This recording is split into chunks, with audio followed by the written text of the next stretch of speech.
Hello everyone, কেমন আছেন সবাই? আশা করি সবাই ভালো আছেন, সুস্থ আছেন। গুড মর্নিং সবাইকে। তো দেখতে পাচ্ছেন সকাল সকাল ঘুম থেকে উঠে দেখি কবুতরগুলো সব বসে আছে খাবার অপেক্ষায়। তাই খাবার দিলাম, অনেকগুলো চাউল দিয়েছি, তাই খেয়ে নিচ্ছে। বাইরে অনেক ঠান্ডা, চারিদিকে সাদা স্নো পড়েছে, খাবার খেতে পারছি না। আর এই বেলকনিটা অনেক ময়লা, কারণ যেহেতু স্নো পড়ে তাই ঠান্ডার সময় পরিষ্কার করা হয় না। তো স্নো চলে গেলে আবার এই সামার টাইমে পরিষ্কার করা হবে বারান্দাটা।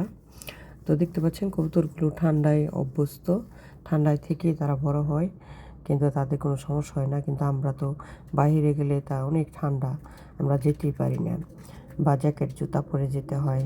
তো যাই হোক, ঈশ্বর তাদেরকে এভাবেই সৃষ্টি করেছেন যে ঠান্ডার মধ্যে থেকে তারা বড় হচ্ছে। তো কেমন লাগলো আজকে ভিডিওটি অবশ্যই কমেন্ট করে জানাবেন। Thank you.